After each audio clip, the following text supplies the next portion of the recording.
নমস্কার, আপনি শুনছেন TV9 বাংলার ডিজিটালের পডকাস্ট কানে কানে, আর আমি লিমা বলছি। বউ হারালে বউ পাওয়া যায়, বাংলা ছবির এই জনপ্রিয় সংলাপের সঙ্গে কম বেশি আমরা সকলেই পরিচিত। সত্যি ভেবে দেখুন তো, ছাতা মানিব্যাগের মতো সত্যি যদি বউ হারিয়ে যায়। 2024 সালে দাঁড়িয়ে যখন পুরো পৃথিবী একটা মুঠোফোনে বন্দি, সেখানে হারিয়ে যাওয়া যেন বিলাসিতা। তাই হারিয়ে যেতে গেলে আপনাকে চলে যেতে হবে 2001 সালে, নির্মল প্রদেশের এক ছোট্ট ফুলের হারিয়ে যাওয়ার গল্পে। কথা হচ্ছে কিরণ রাও পরিচালিত সদ্য মুক্তিপ্রাপ্ত ছবি লাপাতা লেডিজ নিয়ে। আর এই ছবির গল্প যাঁর কলমে লেখা, তিনি হলেন কলকাতার বাঙালি বিপ্লব গোস্বামী। TV9 বাংলার ডিজিটালের পডকাস্ট কানে কানের আজকের এপিসোড 705-এ আপনার জন্য রইল সেই বিষয় বিশদ তথ্য। আজকের পডকাস্টের জন্য প্রশ্নগুলি তৈরি করেছেন TV9 বাংলা ডিজিটালের সাংবাদিক অরণ্যা গুহ। প্লট, অভিনয়, হাস্যরসের জন্য দিকে দিকে প্রশংসিত হচ্ছে আমির খান প্রযোজিত এই ছবি। 12 বছর পর সিলভার স্ক্রিনে ফিরে যেন এক কথায় সোনা ফলিয়েছেন কিরণ। অতি সহজ করে সমাজের জটিল বিষয়গুলোকে এই ছবির গল্পের মাধ্যমে তুলে ধরেছেন তিনি। কানে কানে তরফে যোগাযোগ করা হয়েছিল তাঁর সঙ্গে। একান্ত সাক্ষাৎকারে কি বলছেন লাপাতা লেডিজের চিত্রনাট্যকার বিপ্লব গোস্বামী? প্রশ্ন ছিল, ঘোমটার তলায় হারিয়ে যায় প্রান্তিক মহিলাদের একটা বড় অংশের অস্তিত্ব, যেটা এই ছবিতে সুন্দরভাবে ফুটে উঠেছে। এই ছোট ছোট সামাজিক ব্যাধিগুলোর সঙ্গে পরিচয় কিভাবে? বিপ্লবের উত্তর, খুব ছোটবেলা থেকেই জেন্ডার ইনইকুয়ালিটির বিভিন্ন দিকগুলো আমার চোখে পড়ত। তারপর যখন একটু বড় হই, খেয়াল করতে শুরু করলাম যে আমাদের চারপাশে শহর, গ্রাম, পাহাড়ে সব জায়গায় ঘটে চলেছে। সব জায়গায় রয়েছে লিঙ্গ বৈষম্য বা জেন্ডার ইনইকুয়ালিটির নানা রকমের সমস্যা। এই যে প্রান্তিক মহিলাদের একটা বড় অংশ, যাদের অস্তিত্ব ঘোমটার তলায় ঢাকা পড়ে থাকে, সেটাও প্রায় তখন থেকেই খেয়াল করতে শুরু করি।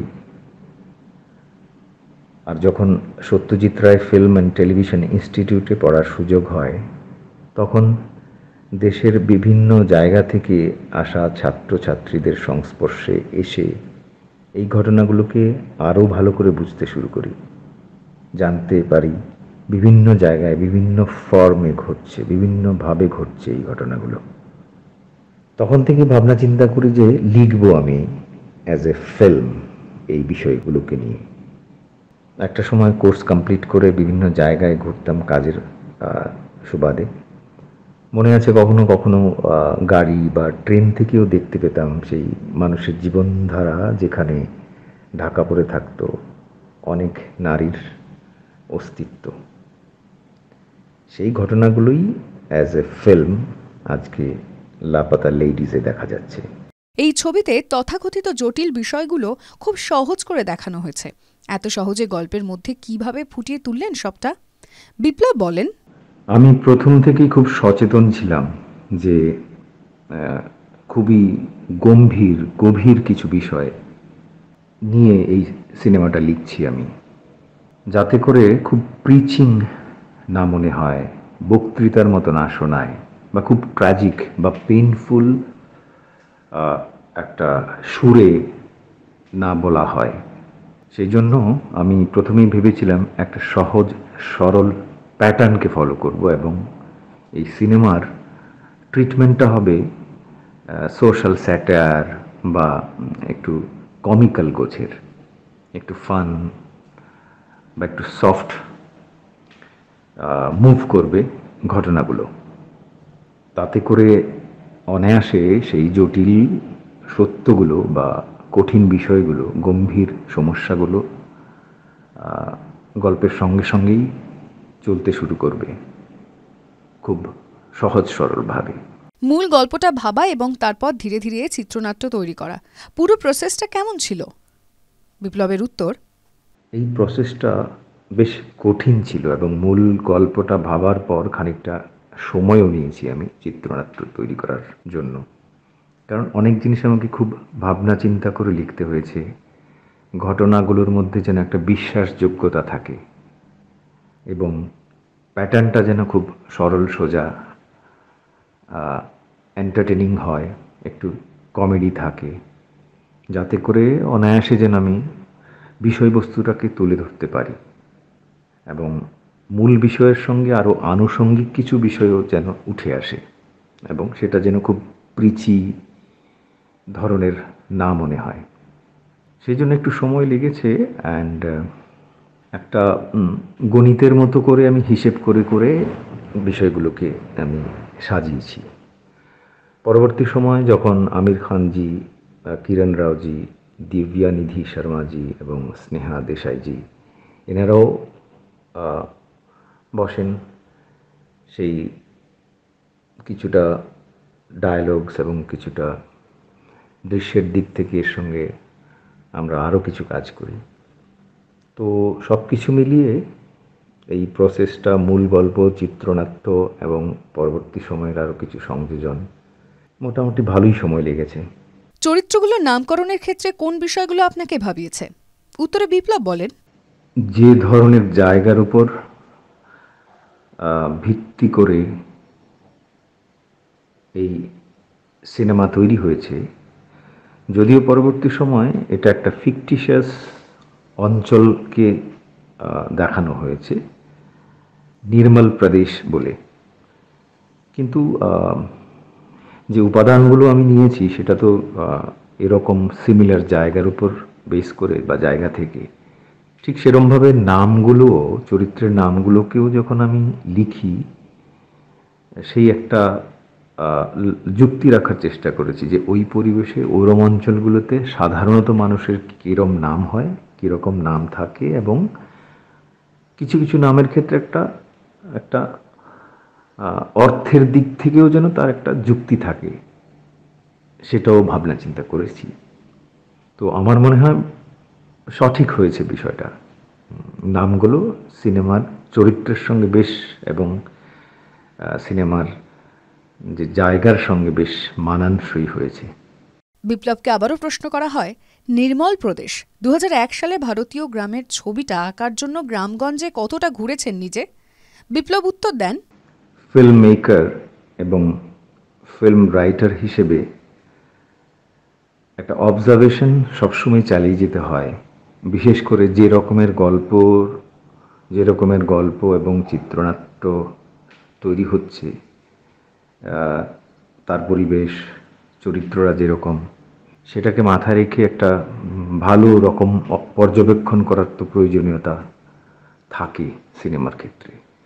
তো আজকের এই লাপাতা লেডিজে যে ফিকটিশিয়াস জায়গা নির্মল প্রদেশ এবং যে সময়কাল উঠে এসছে, সেই সময়ের উপাদানগুলো এবং মানুষজন, তার পোশাক এবং জায়গার কীরম চেহারা হওয়া উচিত, সেটা নিয়ে অনেক ভাবনা চিন্তা করেছি এবং বিভিন্ন সময়ে যে বিভিন্ন জায়গায় ঘুরে বেরিয়েছি সেটাকে রিকল করে সেই অভিজ্ঞতাগুলোকে কাজে লাগিয়েছি। তো লেখার সময় সেই এলিমেন্টসগুলো চিত্রনাট্যে ছিল, তারপর কিছুটা তো সংযোজন হয়েছেও। তো সেইভাবেই বিভিন্ন সময়ের গ্রামগঞ্জ ঘুরে বেড়ানোর অভিজ্ঞতা ডেফিনেটলি কাজে লেগেছে। সেই সঙ্গে আমির খানজি, কিরণ রাওজি, স্নেহা দেশাইজি, দিব্যা নিধি শর্মাজি, আমাদের costume designer, casting director, assistant directors, makeup artist, set designer, তাঁদেরও নানা রকমের ইনপুট ছিল এবং সব কিছু মিলিয়ে এই লাপাতা লেডিজের পরিবেশটা তৈরি হয়। তারপর বিপ্লবকে প্রশ্ন করা হয়, শুটিংয়ে হাজির থাকতেন? বিপ্লব উত্তরে বলেন, পুরো শুটিংয়ে থাকিনি, কিন্তু শুটিং শুরুর আগের দিন বম্বেতে গেছিলাম আমিরজির বাড়িতে, ওনার সঙ্গে বসে স্ক্রিপ্টের কিছু ব্যাপার নিয়ে ডিসকাসও করছিলাম পরদিন শ্যুটে যাব বলে। কিন্তু আনফর্চুনেটলি তখন কোভিডের একটা ওয়েভ চলছিল। আলোচনা শেষে রাত্রে যখন ফিরলাম জানা গেল যে সেই আলোচনার জায়গায় সেদিন যারা যারা ছিলেন সবারই কোভিড হয়েছে। সো আমার ক্ষেত্রেও একটা সম্ভাবনা ছিল যে হয়তো আমারও কোভিড হয়েছে, তো আমরা কেউই আর পরদিন শুটে যাইনি, কারণ সেটা একটা রিস্ক হয়ে যেত, সেটা সবার মধ্যে ছড়িয়ে পড়তে পারত। তাই শুরুর দিকটা আর যাওয়া হলো না। তবে শেষে আবার জয়েন করি, বম্বেতে শ্যুট হচ্ছিল মাড আইল্যান্ডে। এরপর কি ভাবছেন? ছবি পরিচালকের ভূমিকায় দেখতে চান নিজেকে? উত্তরে বিপ্লব বলেন, আরও কিছু চিত্রনাট্য লিখছি, কিছু লেখা হয়ে গেছে। আর হ্যাঁ, পরিচালনা তো করব। তার কারণ হচ্ছে Satyajit Ray film and television ইনস্টিটিউটে পড়াশোনা করেছি চলচ্চিত্র লেখক এবং পরিচালক হওয়ার জন্য, খুব সচেতনভাবেই।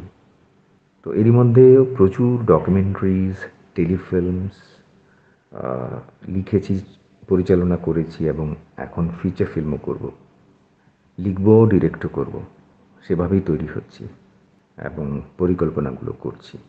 কতটা পারফেকশনিস্ট আমির খান? বিপ্লব গোস্বামীর জন্য কানে কানের তরফে আরও প্রশ্ন থাকবে আগামীকাল। TV9 বাংলার ডিজিটালের পডকাস্ট কানে কানের আজকের এপিসোড 705 আপাতত এখানেই শেষ। আপনাদের কেমন লাগছে TV9 বাংলার ডিজিটালের পডকাস্ট কানে কানে? কমেন্ট বক্সে প্লিজ লিখুন। সেই সঙ্গে সাজেশন দিন কি কি বিষয়ের উপর পডকাস্ট শুনতে আপনি আগ্রহী। শুনতে থাকুন কানে কানে।